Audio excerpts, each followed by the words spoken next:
Well, hello, you are hiking with Jenny on the Appalachian Trail. Today is day 153. I just left the Carter Notch hut where I did a work for stay. It was my first work for stay experience, and it was pretty interesting. So basically I just hung out at the hut until they asked me to do something, and so right before dinner, they had me set out the silverware and the cups for dinner. And then they let me sit in the dining room, like on the empty table, while everyone else ate. Me and the crew ate the leftovers. And that was about 8 o'clock, or maybe a little after 8 o'clock, that we finally ate dinner. So, since it was leftovers, there wasn't a whole lot left over, actually. So, like, they had made a tomato soup with focaccia, and that was all gone, because I guess it was really good. But they had a vegetable pot pie, which I had. They had salad, and they heated up some leftover minestrone soup from the other day. So I got enough to eat. There was one other person who was doing a work for stay. It was Pumbaa. He was previously hiking with Gadget Soap and Sassafras, and he showed up, I think it was like right before dinner. So he was the other work for stay. Oh, and then after dinner, they had us do additional chores. So I swept the dining room, and he swept the kitchen and chipped ice from the freezer. So after that, we were able to just hang out and wait until the guests left the dining area, which was about 9 o'clock when quiet hour started. And then they let us basically sleep in the dining room. So Pumbaa had a sleeping pad, so he just slept on the bench, and I hung my hammock from the rafters, which worked out really well, actually. I had a really good night's sleep. I only woke up once. Somebody, I don't know if it was like a guest or someone who was just passing through, but somebody came in and was like walking around, being kind of loud in the dining room at like 4:20. I still have no idea who that was or what was going on, but that woke me up. And then a crew was also up at like 4:30 talking, so I kind of snoozed for the rest of the time. Finally got up at 5:45. I made my own breakfast outside, and I ate it out there, and then I got going about 7:15. I enjoyed the work for stay experience. I was glad I did it once. I will say one thing that surprised me about work for stay was getting to see a lot of the behind the scenes of what the crew does. And so there's 3 crew members on. It's a small hut. There was only like 21 guests, but just like the amount of tasks that they do was like, whoa, I don't know how 3 people can do that. So I think really the amount, like, I felt like I could have done more work to help out, and I felt bad because I basically, like, I helped set the table and I swept the floor, but I felt like that was just a drop in the bucket of like everything that needed to be done. And like, just at the end of the day, all the dishes and stuff, like how? So I am on my way up Carter Dome, which is a fairly steep climb, although not as bad as Wildcat was yesterday. There's actually places to put your feet, and it's not like there's not like boulders or anything. So it's going better. I have this peak already. It is a wooded summit, so not going to get really a view on the actual peak, but after Carter Dome is Mount Height, which has stunning 360-degree views. And then I'm hitting the rest of the Carters and Mount Mariah today. So it is going to be a big day. I'm going to be bagging some 4,000 footers that I need for my list, and probably end the day at Rattle River Shelter. So that's a 13-mile day. So it's going to be a big day, long day for the whites. All right, made it to the top of Carter Dome. Really not a bad climb, but as you see, not really a view up here. There are some really nice tenting and hammocking spots near the top of Mount Height. I'm only a little disappointed I didn't keep going. Well, I mean, the climb up Carter Dome was not nothing, so, and my legs were pretty tired after the Wildcats yesterday, so I think I made the right call, but this would have been nice too.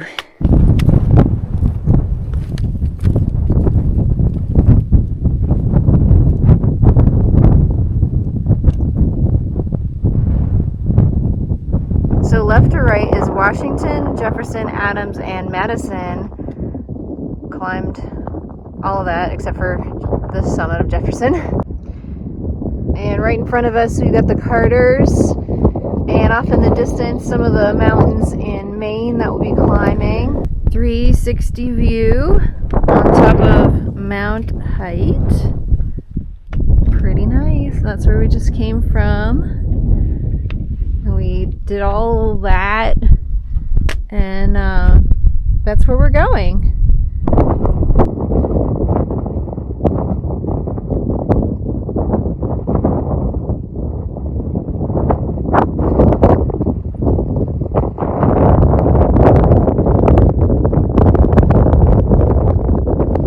We are climbing up South Carter, and this climb doesn't sound too bad either. So South Carter is another of the 48 4,000 footers in New Hampshire, and it's one that I need, so it'll be number 44 for me.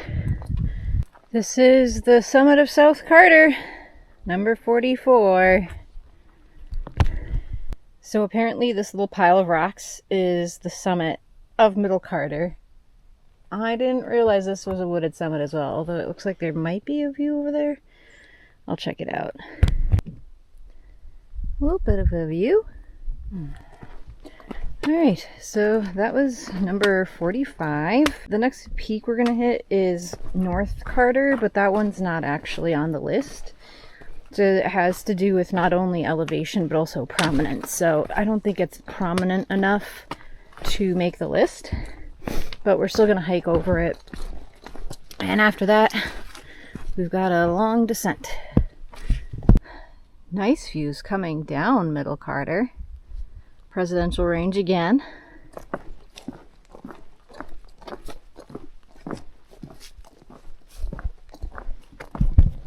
Wow. Of all the Carters, this one has the best view, and it's not even considered a 4,000 footer. Go figure. I think I'm going to sit here and take a break, because we have a really long descent coming up, and I'm going to need my strength. What do you think you're doing, buddy? You're not getting my food.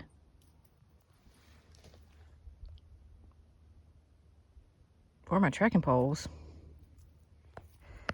You can see the mountains that we hiked today. We got the Carters in front, and then to the left are Carter Dome and Mount Height. Crazy, we came all the way from over there. Huh. Alright, I've got one pole stowed, so I have a hand free so I can grab onto trees and things as I go down. This is like a 2-mile steep, rocky, slippery descent off of North Carter. So, just gonna take our time and get through it. I'm actually thinking this cairn means that this is the true summit of North Carter, and that was just a viewpoint I was on. Alright, now we're gonna start the descent.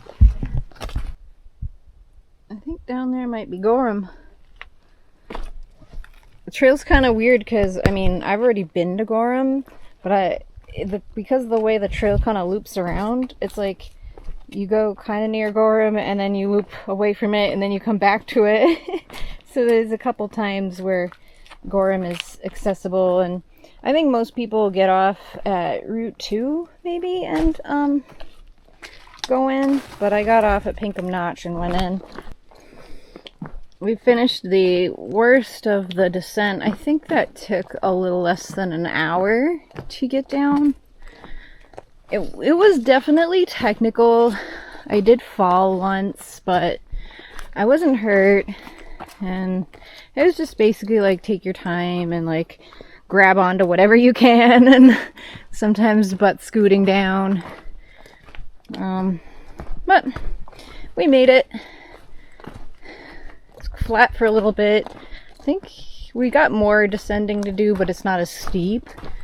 And then eventually we'll be ascending again. There's up, down, up, down, up, down today. Whew, very tiring. But it's only 1:42, and I figure I probably have at least 4 or 5 hours of hiking left in me before I just want to be at camp. So whichever comes first, 7 o'clock or Rattle River Shelter, I will stop. Just starting to climb up Mount Mariah. Took a nice little snack break to get fueled up for this climb. It doesn't look too bad though. I think it is 900 feet of ascent over the course of 1.5 miles. So we've done way steeper things than that. So I think it'll be fine. So Mount Mariah is the last New Hampshire 4,000 footer that we are going to hit. And it is also one that I need.